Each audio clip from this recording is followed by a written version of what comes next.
working as public representatives. We work at any time. If you can come out of your room here in Kalamazoo, Michigan, you will see that everything is white. That's why our meeting with the city manager of Kalamazoo will start at 9 o'clock, at 9:30, because I think they took into consideration that today everything is white in this city. So I think we have welcomed everybody. We're moving to the second item of the agenda, which are the apologies. Secretary of our committee, Mr. Qili, did you receive any apologies? Thank you, Chairperson. Good morning, honorable members and colleagues. No, Chair, I did not receive any apologies except for one apology on behalf of Honorable Thakur Rajpansi. Thank you, Chair. Oh, yes. Thakur Rajpansi should have notified the chairperson of the select committee that Honorable Rajpansi had a very serious problem when we were about to leave our land. And the big accident that took place in the toll gate took away his son and the daughter-in-law. And we are always in prayers and put her. So colleagues, that's what I wanted just to make you aware, those who are at the national level. So we're moving on with our agenda. We are also happy that Honorable PRZ Zulu is connected. She didn't feel well when we were in Boston, and then she had to see the doctor the same morning, which was yesterday. That's why she didn't come with us. But she is connected. We believe that she's going to be following us together with the official of the U.S. that decided to remain with her to make sure that she is taken good care of. So we are moving on with our agenda. We are going to invite the Honorable Chairperson of the Select Committee on Finance in the NCOP, Honorable Y.I. Carrim, my leader. I call him my leader, to make some remarks. We are very happy, Y.I., if you have joined this meeting. We had a very long conversation yesterday, and then I hope every confusion got cleared yesterday. I think you will send it to other colleagues, the link as well, and also indicate that you put the link in the group. Even myself, I struggled before 6 o'clock. That's why then I got the advice from you. If you can send a message, it's unfortunate that I'm using my gadget to communicate, to run this meeting. So we are now inviting our leader, the chairperson of the Select Committee on Finance, Honorable Y.I. Carrim. Thank you, Chairperson. As I've said to you before offline, you are my leader in this committee, as you the chair, and I'm just an ordinary member here. But let's not go there. It's to say, as I reported to you and to the secretary of the committee, that, as you well know, we are on a NCOP Taking Parliament to the People program in our very province, in the Ugu district. And while it's not relevant, it is in a way. I've just come from meeting the small business Siafiga Trading Company. It's a carpenter who employs 5 people. Very inspirational. Very inspirational. I've been doing, as a member of Parliament since 1994, the study tours and visits. And this was amongst the most impressive. But there isn't time to discuss that. I've just walked into the center, Ugu Center, and as I explained to you, we have very uneven access to, no Wi-Fi here, very uneven access to our Vodacom or MTN service provider. So I'm not sure how long I'll be able to stay, moreover, but I'm here for now, and I'm pleased to be here, and I wish you well with your study tour. And also, needless to say, I also express our condolences to colleague who lost, as we saw in the media, son and daughter-in-law. So very briefly, Chairperson, as you know, during the DORA, we basically deal with, in terms of the PFMA, unforeseen and unavoidable expenditure, shifts of funds between votes and rollovers. And of course, obviously, because of the floods in our province, this year, the DORA is related mainly to this tragic consequences of the floods. Now, obviously, I think we know relief measures. There are 4 different programs in 2 different departments, COCTA and Human Settlements, which the province has, all provinces do, to provide immediate relief, and our province reports National Treasury has done quite well in that regard. It has made the funds available, and of course, through this program around the DORA bill, we do further work on that matter of funds. Now, of the immediate disaster that was available of over $1 billion, the KZN received 749 million, and the team from National Treasury will give you more precise figures, but as I know it, through this DORA, the KZN province will receive 733 million, and the municipalities 3 billion, half of which obviously will go to eThekwini.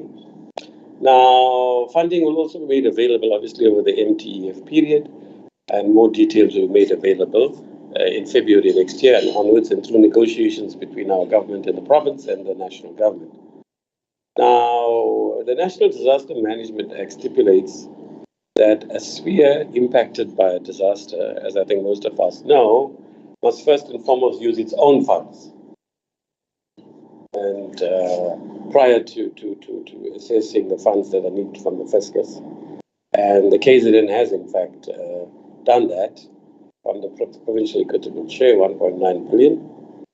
And in addition to funds that are reprioritized from the provincial conditional grants. Now, obviously, as we know, all of us, whichever province we are always wanting more money, understandably, from the national sphere, and we have to fight through the DORA to get that.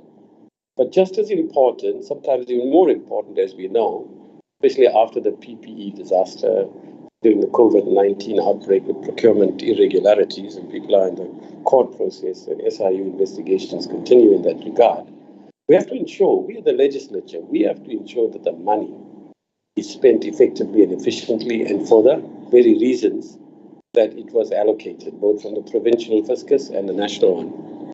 Moreover, on previous occasions, National Treasury draws our attention to this, that people complain about funds in the provinces, they get it, and then they don't spend it. So this committee has a crucial, absolutely crucial role to play. As we all know, people who have been affected disproportionately by the floods are the poor and disadvantaged, as often happens in natural disasters. Although, of course, it affects all classes and strata of the population. Now, the truth is that we haven't done enough in the province to cater for people's needs. And the frustrations are building up. Every now and then it pops up in the media, or you bump into somebody who's familiar with what's going on, especially in eThekwini. You hear that things are far from where they should be, and the Premier herself has been addressing that issue, as indeed are the COCTA MECs and others. Now, we have to ensure, comrades, both the NCOP and the KZN Legislature, that the money is spent efficiently and effectively and swiftly, and also there are no irregularities.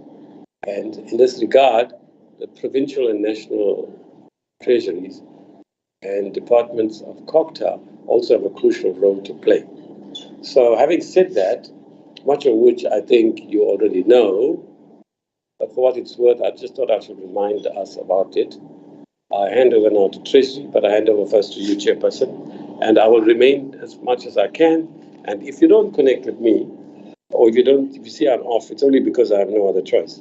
But I hope to remain on till I'm told it's an hour's meeting till 2 o'clock. Thank you very much. Thank But you I very hope to much, remain on Honorable to Member, I've told you Chairperson the of the hours Select meeting till Committee 2 on o'clock. Thank you Finance very in much. our NCOP. Your remarks are very, very important. But I hope to remain on And we are very to happy to that the I've told you Finance the hours Portfolio meeting till 2 Committee on o'clock. Thank you Finance very and much. our NCOP, that the NCOP your remarks are very, very important. But I hope to remain on. We want to tell you that we as KZN Legislature feel that we are not doing enough, both as the national and provincial spheres, in order to make sure that we render adequate support to local government. That's why in the Legislature of KwaZulu-Natal in this term, we are using Section 132 of the Constitution in order to spend a lot of time assisting municipalities, looking at all issues and all the stuff. Then also the Finance Portfolio Committee of KwaZulu-Natal, for the first time in 2022, we have received the Section 71 reports in terms of the MFMA from the MEC for Finance, and we took a stand that we are not going to start this report and research and all the stuff. We are going to go straight to the municipalities that are having difficulties and then engage with them. We engage 2 districts, which is Umkhanyakude, that is performing badly, and Otugela, and then dealt with issues. We want to indicate that we have isolated 17 problems that need to be confronted head on if we would want services to go down to our people, starting from budgeting up to the spending of the budget. That's what we have done. 17 issues that we have isolated and then all the stuff. So we are very, very happy that the provincial and the national treasury is going to clarify this thing of 1 billion that the president announced during his visit in KZN. And we have been under pressure from media and everybody as to where is the 1 billion and whatever. I remember when we explained as members of the Finance Portfolio Committee that the 1 billion we said we needed first to reprioritize from our budget, as you are indicating, Chairperson, and then the national disaster will then look at the matter and then respond. We knew when does the national government respond. Fortunately, some of us are not keen in playing cheap politics, We speak facts. That's what we were taught in the revolution. Say the truth, no matter how painful it is. Then that's why we explained in one, I think we're dealing with one of the reports that we tabled in the legislature, and we explained the reprioritization process in terms of the practice and then the processes that the national disaster will take in order to make sure that they assist. Fortunately, we are going to get that particular information. Thank you very much, Honorable Chairperson. We are now moving to the National Treasury officials to brief us on this bill. So we are ready for you, officials of the National Treasury. I think Fano and her team are part of this briefing.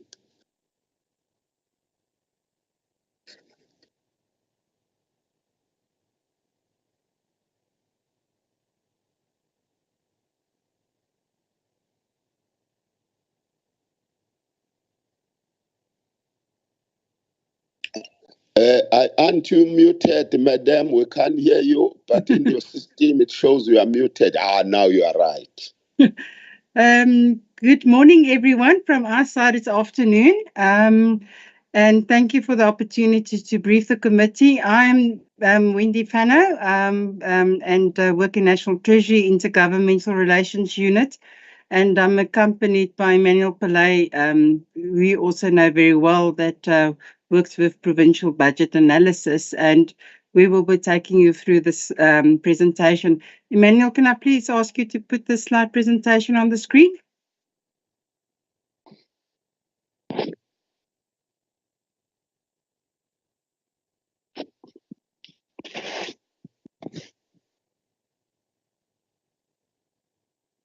Thank you so much. If you can just put it in slide mode, it will be very much appreciated.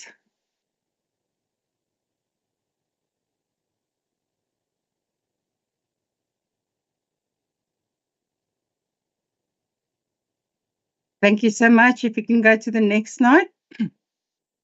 Okay, what we will be doing today is taking you through the changes that's made from the regional allocations that were published in the 2022 Division of Revenue Act. We will first be focusing on, the overall position and how to read the Division of Revenue Amendment Bill. Then we will be going through the allocation changes to the provincial allocations with a specific focus also on the provincial allocations, and Emmanuel will take you through that. Then with regard to the changes to local government allocations, and including KZN, I'll take you through. And then with regard to changes to conditional grant frameworks and allocations and changes in the bill clauses. And then we'll conclude with our presentation. Next slide, please. Okay, what is quite important to notice, this is not a budget, bill in full. It is basically adjustments budget, which is different to a full bill that deals with all the allocations. An adjustment budget is very prescriptive, and it can only make changes with respect to those that specifically prescribed in section 30/2 of the PFMA. And basically what we deal with in the Division of Revenue Amendment Bill is three things. The majority deals with B, which is unforeseen and unavoidable expenditure, specifically related to the floods that really hit KwaZulu-Natal quite badly and severely. What we'll also be doing is take you through shifts of funds between votes and then also rollover. So shifting of funds is catered for in E, and rollover of unspent funds are dealt with in G. So those are the main changes that will be made. So next slide, please. What is important, if you look at the top column has got column A and column B. Column A is highlighted in red, and column A then deals with the existing year's allocation, namely it's 2022's 20/23.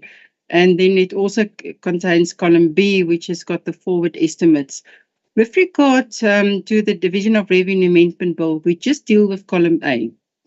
And what we then do is, you can see the original column A is then captured in the table, the bottom table.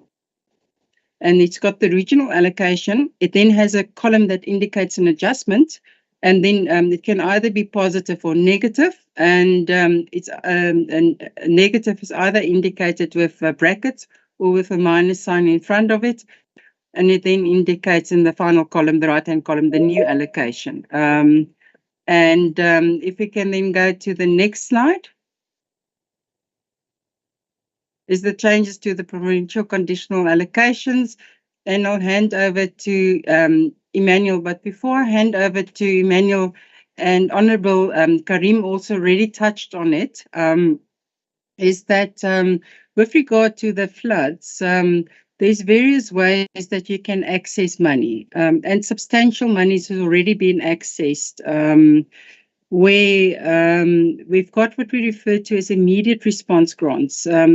And what the immediate response grants are, they are grants that were captured and allocated in total, but not to province, not to municipality. So it was still available for allocation. There's 4 such immediate disaster response grants. There are specific grants that is meant to be released as soon as possible after disasters happened. Those are then complemented also by reprioritizations of existing conditional grants. It is then also complemented with what we will present today with allocations through the adjustments budget process. And then it's also additional allocations can be made in future financial years where some allocations will still be made to cater for the floods in the 2023 MTF. With regard to the immediate disaster response grants, if you look at all four and you add them up, they add up to 1 billion rand. So it's not new money. It's money that's already catered for in the system. And I know that a lot of people assumed, or the impression was, unfortunately incorrectly created, that it's additional new money. It is money that was already in the system. So that is, those monies are accessed based on, firstly, a disaster must be classified. After disaster has been classified, and it happened in the case of the floods, it was classified as a national disaster, not even a provincial disaster. What then happens after that? Either the district disaster management center, if it's a municipal disaster, the provincial disaster management center, if it's a provincial asset that's been damaged, need to be assessed.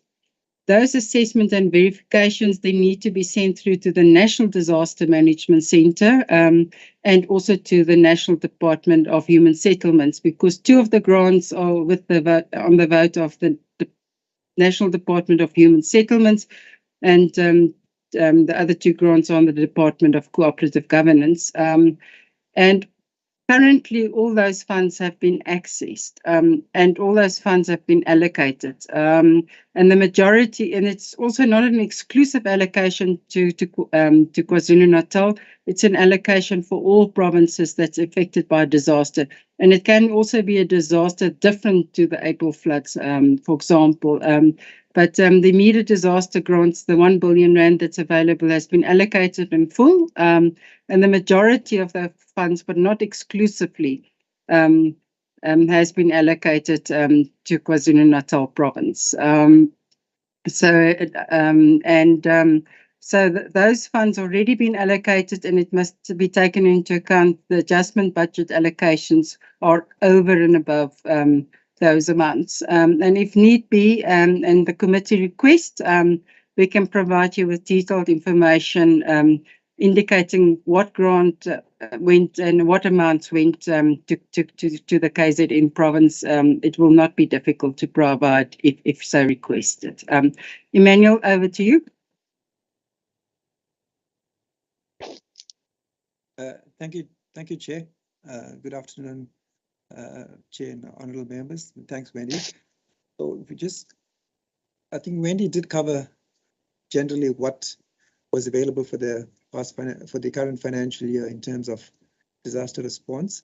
Now, during the financial year, there were some applications that we received for disaster funding. From the provincial perspective, we didn't receive anything for the provincial disaster relief grant or response grant. So, but we did receive a request for the provincial emergency housing grant, which we did approve 326 million to be disbursed. First tranche of that was disbursed in June, towards the middle of June, and that was 140 million rand. And the next tranche of the 326 million was dependent on how quick the department spent the funds. But from our monitoring as at the end of September, spending was not more than 50%. So as the Honourable Carrim did highlight in his remarks earlier, spending is an issue, and we're monitoring that to see if it does improve. But the entire amount has not been transferred to the province. So because of we getting applications from the municipal side on the disaster response, and not from the provincial side, some funds were reallocated out of the provincial disaster relief grant into the municipal disaster relief grant. So 145 million was moved, but then we had, and because we received more requests from the emergency housing side, 120 million was moved away from the municipal side onto the provincial emergency housing grant. Yeah. And then on top of that, there was additional funds that were made during the adjustments. So this is new funding that was additions that were made during the MTBPS, and that's 97 million allocated to the provincial disaster response grant, and 350 million to the Provincial Emergency Housing Grant. So there is still funds available to the province from the Provincial Disaster Relief Grant, response grants, if we receive an application that's approved by the NDMC, and then it's approved by National Treasury to release those funds. So altogether, there's 96 million rand still available on the Provincial Disaster Response Grant, and there's about 400 million available on the Provincial Emergency Housing Grant. Bearing in mind that 325 million has already been approved to be disbursed to KZN for the April 22 floods. Further additions have been made for reconstruction and rehabilitation, and this has been added to two conditional grants that we have on the provincial side. One is the Education Infrastructure Grant, and the other is a Provincial Road Maintenance Grant. So it's not only KZN that benefits from this. On the Education Grant, it's Eastern Cape and KZN, and on the Roads Maintenance Grant, it's 3 provinces there. I'll give you a breakdown just now in terms of how much exactly KZN receives for that.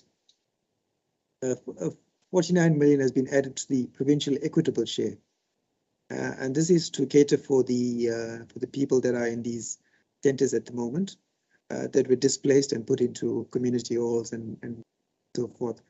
And this 49 million rand will be used towards purchasing of baby formula, nappies, providing meals for these people in the centres, and to have an on-site social worker and a supervisor, and also to provide a system to track the progress of the people in the shelters.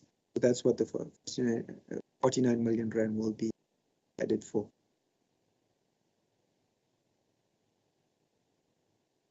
So this addition in terms of the provincial road maintenance grants is another addition that is being allocated to Eastern Cape and Limpopo, and it's to provide modular steel bridges. Now this is mostly to assist communities in terms of movement in rural areas. For example, a bridge is washed away and they don't have access to the local clinic or schools. So these modular bridges, steel bridges, will be implemented in these areas to just facilitate movement, especially in rural areas. It's part of the Willie Seasway Rural Bridge Program. So the Department of Public Works and Infrastructure did conduct assessments in terms of which provinces are ready to implement. And so far, we just received the go-ahead for Eastern Cape and Limpopo in terms of their readiness. So that's what's been allocated for that purpose. These are the total allocations to all provinces in terms of the grants. But if we just go to the next slide, so this is KZN's share of it. In terms of the funds that were allocated for the Education Infrastructure Grant, you'll see of that 117 million rand, the bulk of it, 95 million rand, comes to KZN to assist with the repairs of schools there. And then 589 million of the money available for the Provincial Road Maintenance Grant. That's about a total of about 1 billion. 589 million comes to KZN for this financial year. Chair, I'm not sure if my colleague from local government has joined the meeting. Wendy, I'm not sure if we'll be able to go through this one. Yes, I'll go through this one. If we can go to the next slide, I'll now focus on the local government changes. As Emmanuel already reported on a previous provincial slide, this conversion is to allow for where the funds are really needed to be spent, where some of the immediate disaster grants were overprescribed, others were underprescribed, and it's just to allocate monies from where the spending is really taking place, and it's the opposite to way around to what Emmanuel presented, because we're focusing here on the local government allocations. And then there's also additions made. As indicated previously, those funds have been completely exhausted, and additional funding is added to the Municipal Disaster Response Grant, and that's to cater for any potential future disasters that can happen for the remainder of the financial year. Then there's also generally, if we add money for disasters in provinces, it is added to the provincial sector grant. If money is added, there's a specific disaster reconstruction and rehabilitation grant on Department of Cooperative Governance budget, and those grants are generally used to allocate the money. And a number of allocations, additional funding is made for Eastern Cape, but also for KwaZulu-Natal, and I'll take you through that amount of 3 billion rand. And then money is also been added to the Western Cape district municipalities, not for the April 2022 floods, but a flood that actually happened before that. Then we all know, and it's particularly quite stark in KZN, where there's still a number of people that's dislocated because of the floods, and they need to be in shelters. So what is allowed here for is for eThekwini municipality to purchase land to relocate these unfortunate displaced flood victims. Next slide. And then, as I indicated, there's we can also allow for rollovers and reprioritizations or shifts. In terms of the rollovers, there's 2 rollovers approved. They do not relate to KZN. And then there's also reprioritizations from the Neighbourhood Development Partnership Grant. And it's basically the money does not get reduced, but some municipalities have actually asked that the funds rather be administrated by the National Department for better oversight and ensuring that the funds are used for the correct purpose. So the same municipality is still benefiting from the allocation. There's no reductions in the program that's actually supported. Next slide. And similar to Emmanuel, I'll basically skip over this slide. These are just indicating the large allocations made. What this slide then indicates is the specific allocations to individual municipalities. Like Honourable Carrim pointed out, there's an additional allocation just under 3 billion to the benefit of KwaZulu-Natal municipalities. The majority is going to the eThekwini municipality of 1.5 billion, and it's all to fix infrastructure damaged by the floods. But allocations are also made to a number of other municipalities, and you could see it's allocated to the district municipalities. And later in the slide presentation, I'll come back to this because it's important that we ensure that they're allocated to the municipality, be it district or local municipality, that's responsible for that service. Next slide, please.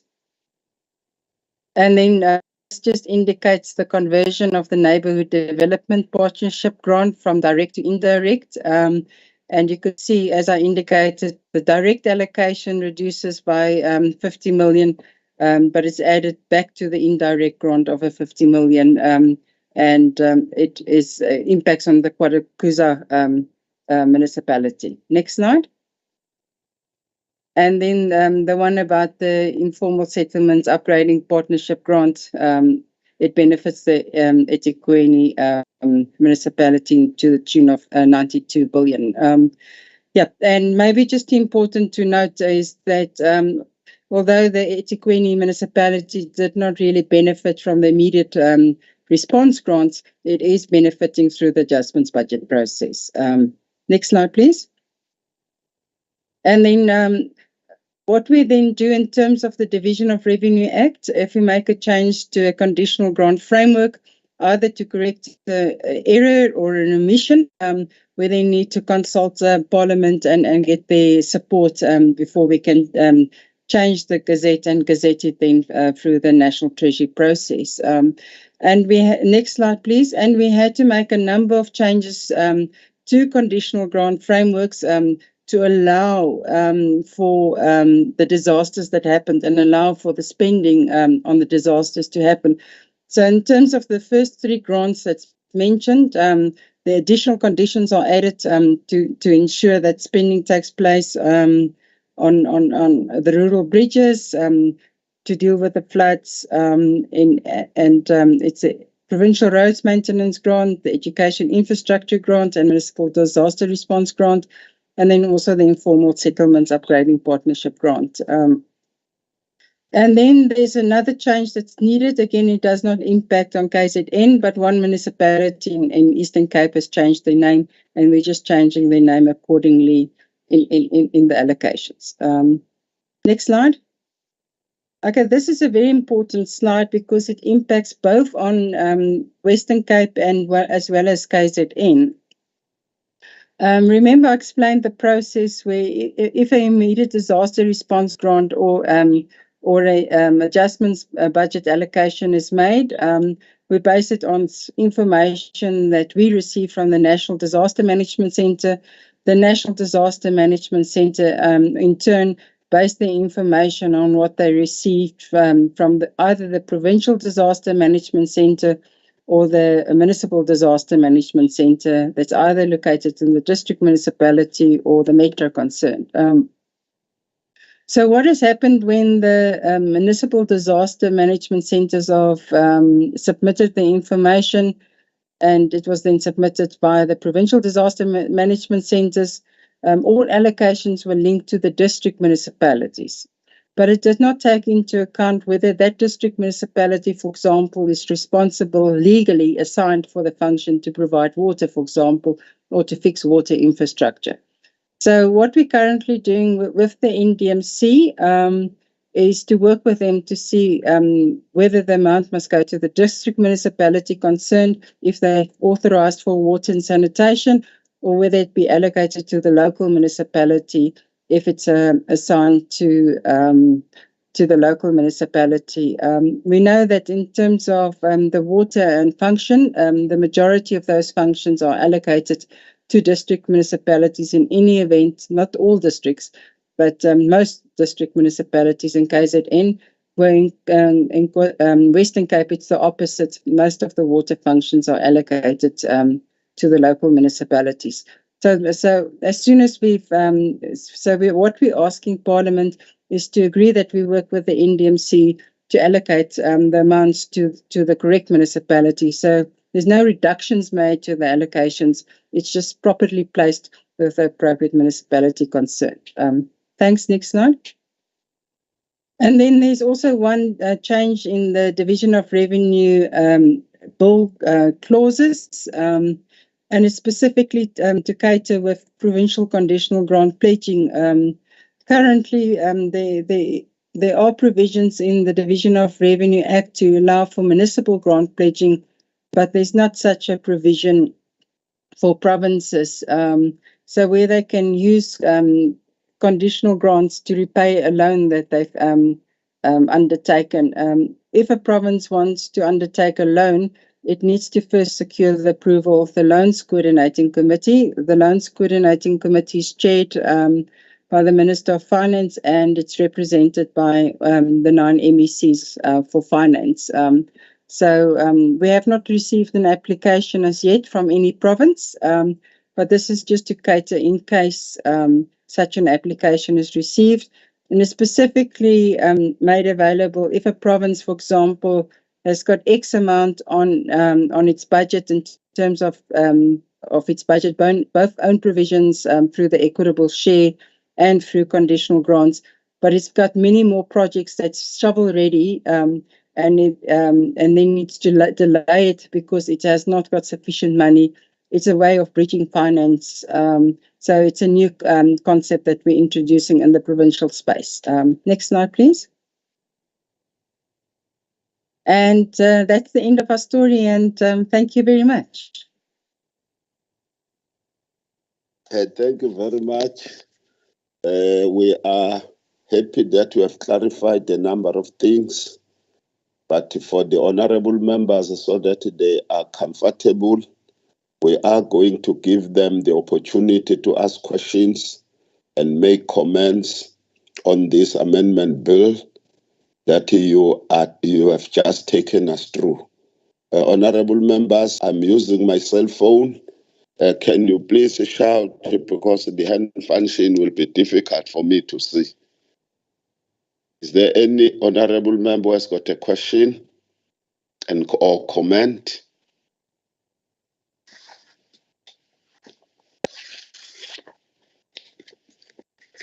It seems as if everything is clear. I've got 5 issues that I want to raise on this bill and the presentation that you have made. The first one is a comment around the flood disaster. Would want to indicate that we are quite happy that your explanation of the 1 billion and other things related to it has been clearly clarified as per the understanding that we had around the issues of reprioritization and additional allocation. I think you have done that. The things that are not clear in my mind that I would want you to clarify are the following. One, if I analyzed each and every department, when we were doing our scrutiny, we discovered that there are departments that had committed funds and which were submitted to the National Treasury for the rollover. But I am not hearing even a cent that was rolled over to our province. That's the first question.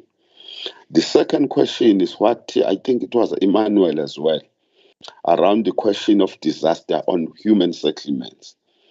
I think he indicated that there is an outstanding application that is not forthcoming from KwaZulu-Natal. I wanted to find out as to whether that application should come from human settlements, so that immediately after this meeting, I phoned the head of Department of Human Settlement to explain to me as to why that application has not been released. I might not have heard clearly.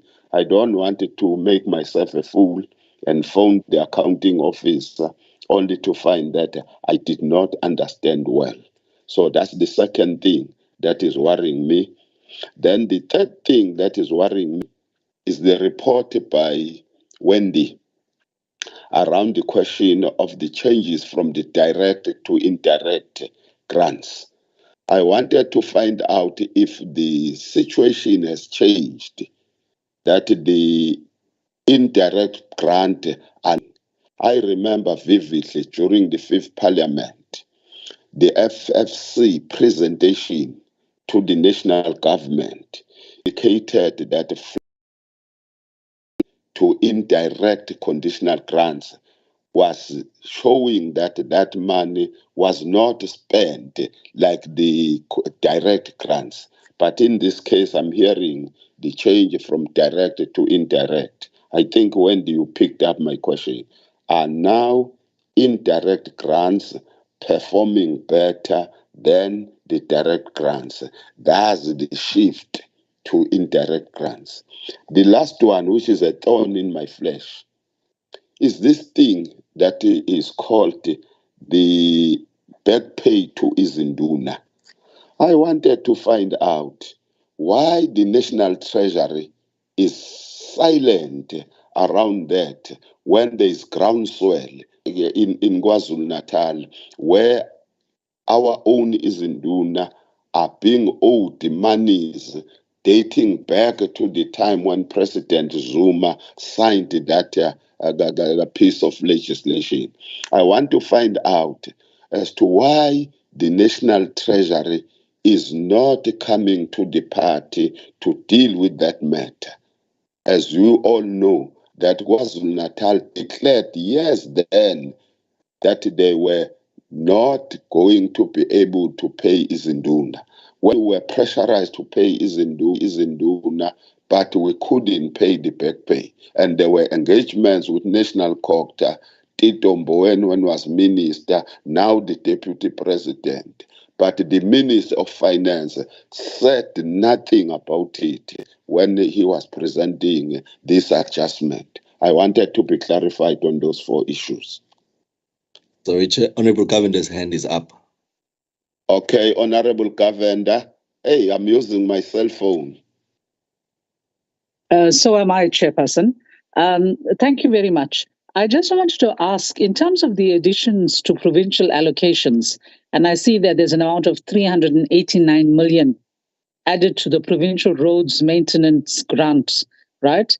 But I see nothing has been given to KZN, and the explanation here is provinces were selected on the extent of implementation readiness as assessed by the Department of Public Works and Infrastructure.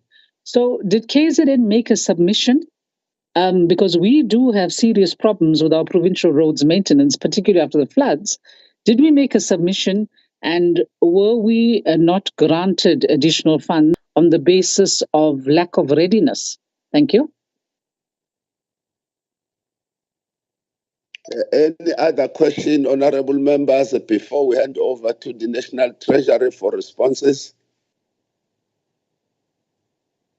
It seems as if there are none. None. Thank you. Emmanuel, can you go first, and then I'll take the rest. Thank you. Over to you.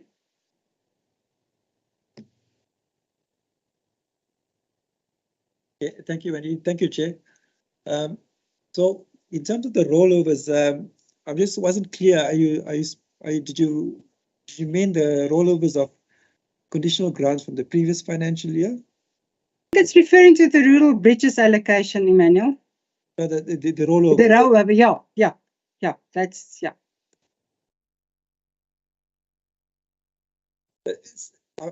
In terms of the rollovers, I mean, I'm not sure about the rural bridges because there's no grant on that. But the conditional grant rollovers that we normally grant at the end of the financial year. For the 21-22 financial year, we did grant rollovers to KZN for around 114 million rand. And it just covers a number of grants. I'll just give you a few now. At the schedule open. Yeah, it's mostly against the health, education. Sorry, it's mostly against the community library services grant and education that we did approve rollovers for that. Okay. Emmanuel, can I ask you just to explain the difference? When is the rollover reflected in the Division of Revenue Amendment Bill, and when is it dealt with like the rollovers you just referred to? I think it will be important to clarify the difference between the two. Thanks. Okay.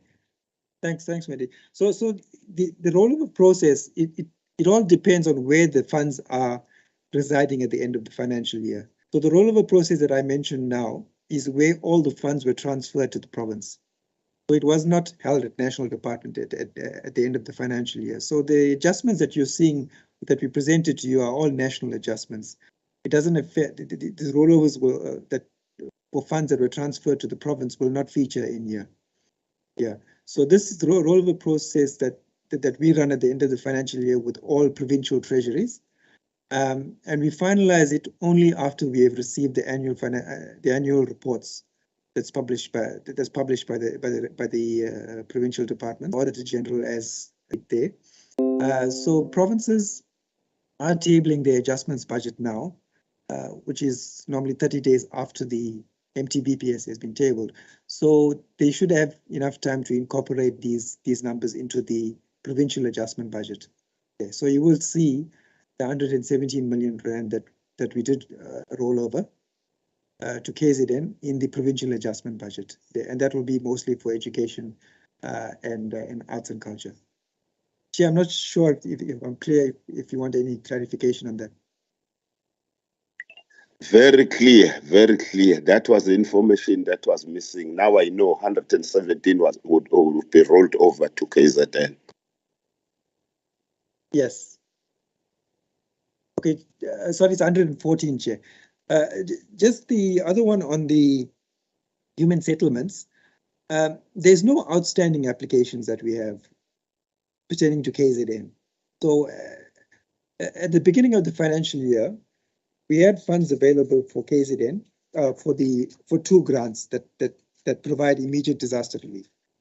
One is the provincial disaster relief grant, The other one is a provincial emergency housing grant. So at the beginning of the year, we had 145 for the provincial disaster relief grant. That's administered by the NDMC. And then we had 325 million rand available for the provincial emergency housing grant. And that's dealt with by the Department of Human Settlements. So from the time of the flood up to now, we didn't receive any application or provincial application for the provincial disaster relief grant. So that's why we moved funds away from that into the municipal disaster relief grant. So the province did apply for one, or did make an application somewhere in June, at the beginning of June, for funding to the KZN province for provincial emergency housing relief, and that was 326 million rand. Now, the Department of Human Settlements generally, because they experience issues with provinces not spending the allocations in time, they don't transfer the entire amount to provinces. So what they did was they transferred around 140 million rand. I think it was in the third week of June, 24th June, if I'm not mistaken. And the condition was that they needed to spend 80% of that before the balance of the 326 was transferred to the province.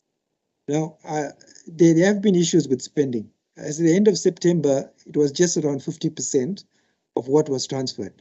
So they still needed to spend more. So it's not an application that's outstanding. It's more the transfer that's dependent on how much the province spends. So the faster they spend, the quicker the second tranche will be made to the province. So we haven't been made aware that the National Department of Human Settlement has transferred that amount as yet. So that's the amount that's outstanding. I just got word now that they only spent 65% of that. With regard to are indirect grants spending better than direct grants, generally no.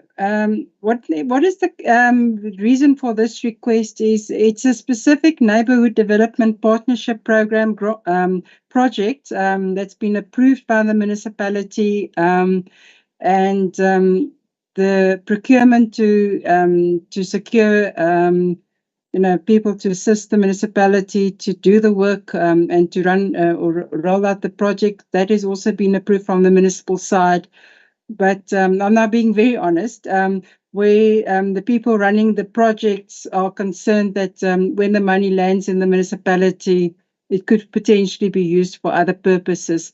So what will happen in this instance, as soon as the municipality feels that the contractor has met their requirements and they've delivered what is required to be delivered, they then let us know as National Treasury, because this grant is administered by the National Treasury.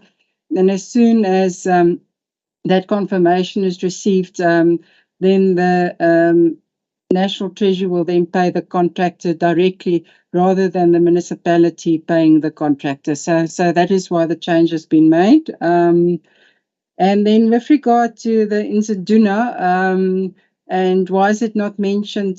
This is not an issue that's dealt through the adjustments budget process, but it's an issue for the 2023 budget process, and more will be said on this item when we present the 2023 budget. So at this stage, I cannot say more than that on that matter, unfortunately. And then on the rural bridges, and why only 2 provinces selected.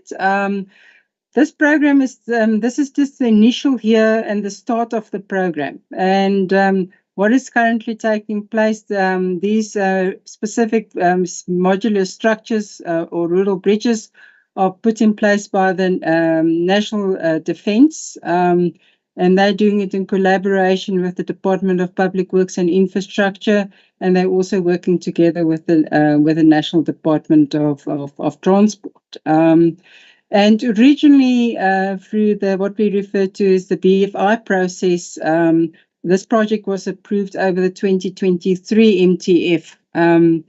And what then happened is the Department of Public Works and Infrastructure then indicated there are really, there are projects that's ready to be implemented in 2 provinces. And and that they will reprioritize their own funds to make monies available. So through the appropriation adjustments, funds will be shifted to the National Department of Transport, so that this program can be kickstart. So this is really based on readiness. In the 2023 MTF, it's not just the two provinces that will benefit, but the province, provinces that's got similar problems will also be added to the project list. So more provinces will then have access to this funding, and these bridges are put in place by the National Department of Defence in collaboration and stakeholders in consultation with the provinces concerned as well. So we'll also give more information on that during the 2023 budget. Thank you. Thank you very much, Wendy and Emmanuel, for the responses, and we are very clear now. We can report where we are expected to report as we account to the people who have voted for us.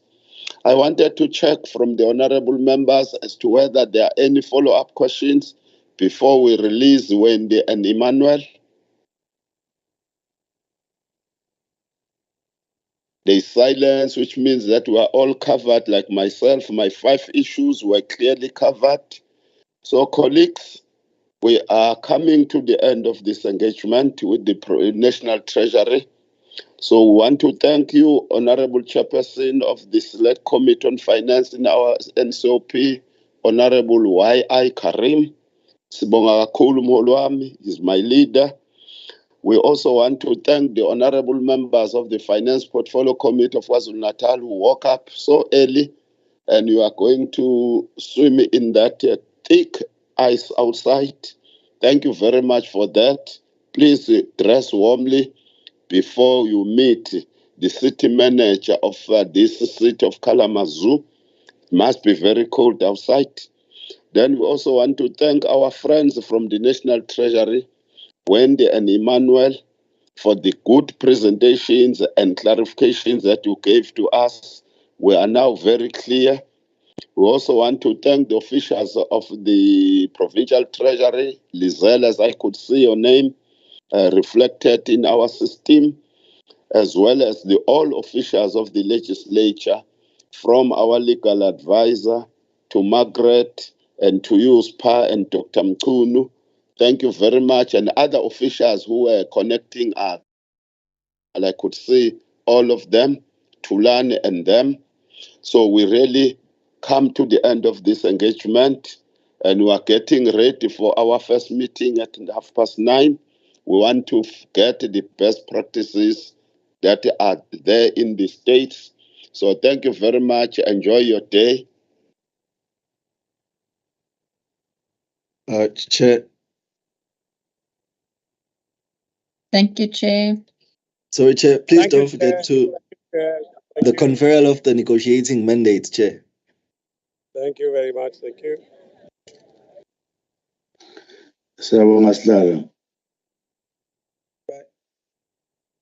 Okay, please, we've got to do the conferral of the negotiating mandate.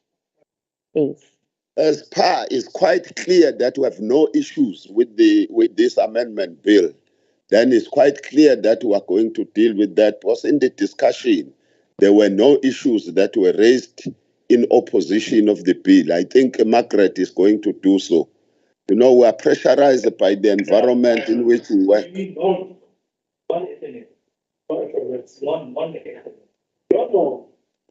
you, Chair. Thank you very much. We are preparing for our meetings, guys. Thanks, Chair. Thank you, Chair.